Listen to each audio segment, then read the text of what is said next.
नमस्कार, मैं हूँ वागिशा और आपका स्वागत है मेरे शो में। तो आज हमारे साथ एक ऐसी शख्स जुड़ चुकी हैं जो बचपन से ही अपने डांस के पैशन को फॉलो करती आ रही हैं। तो आइए उनकी जर्नी के बारे में उनसे बात करी जाए। तो हमारे साथ जुड़ चुकी है हमारी गेस्ट गुरसिमरन जहान। Thank you. तो आइए इनके सफ़र के बारे में इनसे जानकारी ली जाए। तो मेरा पहला क्वेश्चन हमसे ये है, जो आपका डांसिंग का करियर है उसका सफ़र अभी तक आपका कैसे रहा? हम कह सकते हैं इसका सफ़र बिटर एंड स्वीट दोनों रहा है। Obviously dance as a career अगर हम सपोर्ट करने की बात करें तो हर कोई सपोर्ट नहीं करता है, बट थैंकफुली मेरी फैमिली ने स्टार्टिंग से सपोर्ट किया है। तो स्कूल में भी मेरी जहाँ पे एजुकेशन हुई है वहाँ पे भी मेरे को पूरा सपोर्ट मिला डांसिंग में। मेरे को अच्छे टीचर्स मिले, सो वहाँ से सीखते सीखते देन कॉलेज में आई, मैं यहाँ पे टीम ज्वाइन करी, अच्छे सीनियर्स मिले, कोरियोग्राफर मिले। तो लकीली अभी तक जैसा मैं चाह रही थी कुछ वैसा ही जा रहा है। बाकी किस्मत पर है, आगे पूरी मेहनत करेंगे। आपको डांस करने की मोटिवेशन किसने दी और आपका आइडियल कौन है? मोटिवेशन एक तरह से अगर कहें तो मेरी मदर, जब वो अपने स्कूल टाइम में थी तो वो बहुत परफॉर्म करती थी कॉम्पिटिशन्स में एंड परफॉर्मेंसेस में स्कूल की। तो कह सकते हैं कि वो माँ का बेटी में आ ही जाता है। तो जब मैं बिल्कुल किंडरगार्टन में थी तो तभी से मेरे को परफॉर्मेंसेस करने का स्कूल में अपने आप ही था। कोई बोलता नहीं था, पेरेंट्स भी नहीं बोलते थे, मैं खुद ही चली जाती थी डांस रूम में, प्रैक्टिस करते थे हम और टीचर्स देख लेती तो सेलेक्ट कर लेते थे। तो बस वहीं से शुरू किया और फिर चलते गए। आइडियल में कहूँगी मेरी मदर, और कॉलेज में आने के बाद मुझे जो हमारे कोरियोग्राफर मिले मिस्टर शोभित कपूर, वो खुद डांस प्लस के कोरियोग्राफर रह चुके हैं, वो अपनी टीम ले जा चुके हैं टॉप 6 तक। तो जिस तरीके का करियर उन्होंने सेटअप करा है अब इस टाइम पर, तो आई रियली लुक फॉरवर्ड कि मैं उनकी तरह अपनी लाइफ सेट करूँ, मैं उनकी तरह एज कोरियोग्राफर अपनी करियर लेके जाऊँ आगे। तो जैसे कि एक नेशनल में परफॉर्म करना बहुत ज़्यादा बड़ी बात है, तो आपने जैसे नेशनल भी परफॉर्म किया है, तो आपको उस वक्त कैसा फील हुआ था? फील तो बेशक मतलब ऐसा लगा था कि ये भी अपॉर्चुनिटी सोचा नहीं था कभी मिलेगी। मैं क्लासिकल भी जैसे करती हूँ, तो जिनके साथ मैं क्लासिकल सीखती हूँ मेरी गुरु माँ, तो उनके थ्रू हमें चांस मिला था। हम दिल्ली गए थे, वहाँ पर Amit Shah and all the big government से वो आए थे, अथॉरिटीज़ आई थी, तो उनके सामने हमने परफॉर्म किया था, फोक भी परफॉर्म किया था, क्लासिकल भी परफॉर्म किया था। तो कभी सोचा नहीं था कि यहाँ तक भी हम जा पाएंगे, बट कहते हैं मेहनत करते रहो, कुछ ना कुछ तो मिलेगा। तो जैसे कि आपने चितकारा यूनिवर्सिटी के आप कस्टडी के हेड हो, तो जैसे ही आप हेड बने तो आपको कैसा फील हुआ और आपको लगा था कि आप कभी यहाँ आके हेड भी बन पाओगे डांस ग्रुप के? लगा तो नहीं था, मतलब वो कहते हैं इच्छा थी हमेशा। जब मैंने ज्वाइन किया था एज फ्रेशर तो बहुत मुझे पैशनेट फील होता था इस टीम के बारे में। मुझे टीम बहुत ज़्यादा अच्छी लगी थी। सीनियर्स को देखकर मुझे लगा था कि यहाँ तो अपना नाम बनाना है, इस टीम में तो बनाना है।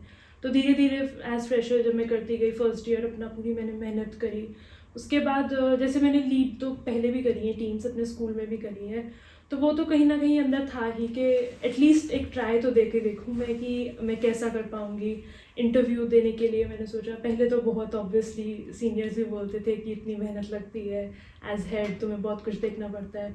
डर भी लगा, पर वो कहते हैं ना कि अपना माइलस्टोन अचीव करना था, तो बस उसी की। तो जैसे कि आप हेड बन गए तो उसके बाद कुछ प्रॉब्लम आई, लीडरशिप क्वालिटी या फिर कुछ प्रॉब्लम फेस करी आपने? बिल्कुल, अब मैं हेड बनी तो मेरे साथ टीम में मेरे सीनियर्स भी थे, तो कहीं ना कहीं वो ना चाहते हुए भी आ जाता है कि एक जूनियर होने के बावजूद मैं सीनियर्स की हेड थी। तो हालांकि हमारे सीनियर्स बहुत सपोर्टिव हैं, बट वो कहते ही हैं कि थोड़ा बहुत दिक्कत तो आती ही है। तो कुछ दिक्कत वहाँ पर आई, कुछ दिक्कत आई कि अपनी जो स्टडीज़ थी उनको मैनेज करना, और as head being a member is different. और जब आप हेड बन जाते हो तो आपके पास एक्स्ट्रा रिस्पॉन्सिबिलिटीज़ आ जाती हैं, टीम का सब कुछ आपको देखना है, कहाँ से क्या करवाना है। तो उसमें थोड़ी दिक्कत आई कि स्टडीज़ के साथ ऑलरेडी मैं एज मेंबर तो मैनेज कर ही रही थी, अब एक एज हेड भी मेरे को मैनेज करना था, बट विद टाइम सीख लिया। थोड़ी दिक्कत आई थी शुरू में। जैसे कि एज अ स्टूडेंट पढ़ाई भी बहुत ज़रूरी होती है, बिल्कुल। तो डांस के साथ पढ़ाई को मैनेज करना बहुत मुश्किल होता होगा आपके लिए, तो आपने टाइम मैनेजमेंट कैसे करते हो फिर आप? मैं डांस तो जैसे शुरू से कर ही रही हूँ, जैसे मैंने आपको बताया। तो स्कूल टाइम में मेरा होता था, स्केड्यूल फिक्स था मेरा। तो मैं सुबह के टाइम पे क्लासेस लगाती थी स्कूल में, और शाम को डांस प्रैक्टिसेस पर जाती थी, और फिर ट्यूशन्स जाती थी। तो मेरा हमेशा से ऐसे स्केड्यूल डिवाइडेड रहा है डांस के लिए। तो ये कह सकते हैं कि मेरी दिनचर्या में वो आदत ही बन गई थी कि इतना पार्ट हमने पढ़ लिया, इतना पार्ट हमने डांस कर लिया, और जो रह गया अगर एग्जाम्स वगैरह हैं तो रात को जाग के पढ़ाई कर ली, बस हो गया। वो करना है, डांस तो करना तो है ही है। अब जैसे हमने करियर की बात करी है, तो अब मेरा क्वेश्चन आपसे ये होगा कि आगे आपको डांस में ही अपना करियर बनाना है कि कुछ फर्दर स्टडीज़ में आपका कोई और शौक भी है? अभी तक तो अगर मैं अपनी असली इच्छा की बात करूँ तो ऑब्वियसली मैं डांस को ही एज अपना करियर बनाना चाहूँगी। मैंने हमेशा से ही अपने आप को देखा है, क्योंकि डांस में मुझे वो फील होता है कि हाँ दिस इज़ माई थिंग, ये मुझे करना है, यहाँ पे मुझे कंफर्टेबल फील होता है ना। तो मुझे अपनी तरफ से तो पूरी यही कोशिश है कि मैं डांस में अपना करियर बनाऊँ। बट ऑब्वियसली करियर के लिए तुम्हारे पास प्लान्स होने चाहिए, तो बैकअप प्लान्स, डिग्री ऑब्वियसली। अच्छा, तो जैसे कि देखा जाता है कि जो हमारी सोसाइटी है वो जैसे खासकर लड़कियों को डांस करना इतना प्रेफर नहीं करती है, तो आपके पेरेंट्स इस मामले में आपके लिए कितने सपोर्टिव रहे, या फिर सोसाइटी कितनी सपोर्टिव थी आपके इस डिसीजन को लेके? सोसाइटी तो अब मेजरली चंडीगढ़ में जैसे मैं रहती हूँ तो यहाँ पर ज़्यादा इशू फेस नहीं हुआ मेरे को। मेरे पेरेंट्स, मेरी मदर स्पेशली बहुत सपोर्टिव है, मेरे फादर भी, उन्होंने हमेशा से मुझे सपोर्ट किया है, कुछ भी मुझे चाहिए हो कभी, क्योंकि ऑब्वियसली परफॉर्मेंसेज होती हैं तो बहुत सारी चीज़ होती है, कॉस्ट्यूम्स एंड ऑल। मैं कुछ भी बोलती थी मम्मा ये चाहिए, पापा ये चाहिए, तो उन्होंने ऑलवेज हेल्प करा है, सपोर्ट करा है। मैं इवन लेट प्रैक्टिसेस पे होती थी, मेरे को पिक एंड ड्रॉप करते थे, तो मेरे को कभी इस चीज़ में उन्होंने कभी फील नहीं होने दिया कि मतलब गलती से भी कि हम तुम्हें रोकना चाह रहे हैं कुछ। फुल सपोर्ट मिला है। हाँ ऑब्वियसली थोड़ा मैं जैसे हरियाणा से हूँ, तो जो मेरी फैमिली है, मेरी मदर की फैमिली है, मेरे फादर की फैमिली है, कभी कभी बातों बातों में उनको ये बात बोली जाती है कि ठीक है डांस तो ठीक है पर आगे क्या, करियर में आगे क्या। तो मुझे अच्छा नहीं लगता कि उनको ये बातें बोली जाती है। वो मेरे लिए सुन लेते हैं, ऑब्वियसली उन माँ बाप है वो तो सुनेंगे ही, बट एक कह सकते हैं उन्हीं के लिए मुझे है कि मुझे प्रूव करना है, जो वो बोलते हैं, रिश्तेदार बोलते हैं, उनको पता लगे कि डांस के आगे डांस भी हो सकता है। अभी आपने क्या बोलते डांस प्लस में भी आप गए थे और MOD से आपको पर्पल ट्रॉफी भी मिली, तो आपको कैसे लगा? पहले तो विश्वास ही नहीं हो रहा था जब हम वहाँ गए कि हम डांस प्लस के स्टेज पर हैं। ऑब्वियसली वहाँ का सेटअप, वहाँ की लाइट्स, वहाँ का ऑरा ही डिफरेंट था।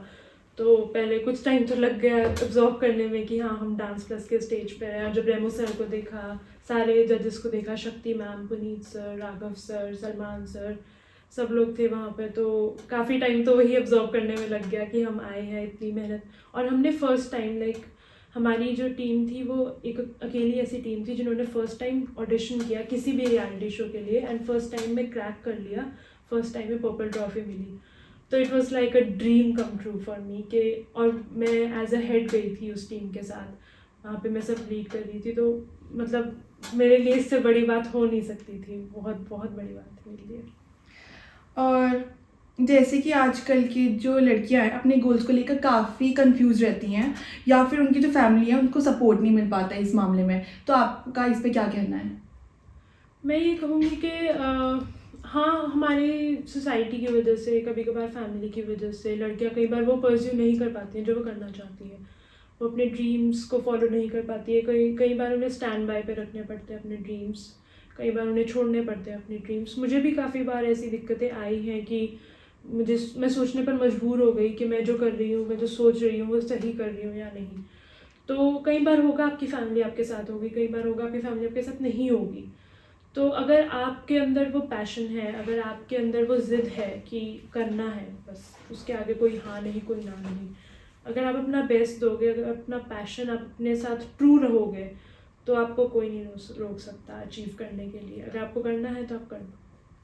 अच्छा, तो डांसिंग के अलावा आपके और कोई हॉबीज़ है जो आप फ्री टाइम पे करना पसंद करोगे? हाँ बिल्कुल, मैं अपने स्कूल में बास्केटबॉल खेलती थी और लॉन टेनिस खेलती थी। मैं अपनी स्कूल टीम में भी थी, स्क्वॉश एंड लॉन टेनिस के। हाँ, तो मैं एक तरह से कह सकते हैं एथलेटिक रही हूँ बहुत ज़्यादा हमेशा से, तो आई लव प्लेइंग स्पोर्ट्स। मैं बैडमिंटन भी खेलती हूँ, लॉन टेनिस, बास्केटबॉल, ये तो मेरे फेवरेट स्पोर्ट्स हैं, तो मैं बहुत खेलती हूँ। और ऑब्वियसली लिसनिंग टू म्यूजिक, वो तो सभी है ही है, सभी को ही पसंद आता है। बिल्कुल। तो आप क्या बोलोगे, सजेस्ट करोगे लोगों की अपना डांसिंग में करियर बना सकते हो? हाँ स्कोप है, बिल्कुल स्कोप है, ऐसा कुछ नहीं है। मैं तो किसी भी आर्टिस्टिक फील्ड में अगर किसी को भी करियर बनाना हो, B it art, B it music, B it dance, बिल्कुल सपोर्ट करूँगी, बिल्कुल कहूँगी कि अपना करियर बनाओ। बस तुम्हें सही डायरेक्शन मिलनी चाहिए, सही तरीके से तुम काम करो, अपने काम के साथ सच्चे रहो, ट्रू रहो। क्योंकि ये जो हमारी फील्ड है, आर्टिस्टिक फील्ड है, इसमें स्ट्रगल बहुत ज़्यादा होता है। ऑब्वियसली आज के टाइम पे काफ़ी अच्छे आर्टिस्ट आ रहे हैं, तो आसान नहीं है प्रूव करना खुद को।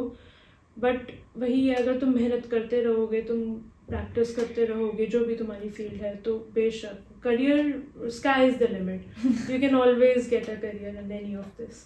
और जैसे कि आपने अभी अमेरिका गॉट टैलेंट में ऑडिशन भी दिया है, जिसके रिजल्ट ऑफ कोर्स आप सिलेक्ट हो जाओ, जो हम लोग चाहते हैं। तो आपको कैसा, क्या बोलना चाहेगा उसके बारे में? अमेरिकाज़ गॉट टैलेंट, पहले तो जब हमने डांस प्लस के ऑडिशंस दिए थे तो हम टॉप 30 तक सेलेक्ट हुए थे, उसके बाद हम अनफॉर्चुनेटली एलिमिनेट हो गए थे। तो हम वेट कर रहे थे कि इस ईयर भी शो आएगा तो हम ऑडिशन देंगे। तो हमारी टीम का जो लेवल था, हमारे कोरियोग्राफर ने बोला, वो क्योंकि इंटरनेशनली नेशनल लेवल पर रियलिटी शोज़ देख चुके हैं, तो उन्होंने हमें सजेस्ट करा कि तुम लोग अमेरिकाज़ गॉट टैलेंट के लिए ट्राई करो, अच्छा लेवल है शो का और तुम भी अच्छा लेवल तुम्हारा सेटअप है, तो you guys can try for it. तो अच्छा, कोई वो नहीं है कि तुम्हारी टीम इतनी है नहीं अच्छी। तो हमने सोचा, फिर हमने काफ़ी उसके लिए मेहनत करी, कुछ 5 या 6 महीने हमने सिर्फ और सिर्फ इसके लिए मेहनत करी है, एक परफॉर्मेंस सिर्फ और सिर्फ अमेरिकाज़ गॉट टैलेंट के लिए करी है।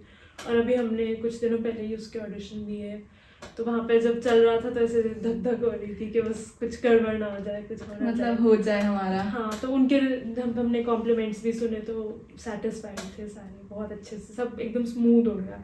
बाकी देखते हैं, नहीं हो जाएगा। Thank you. बिल्कुल।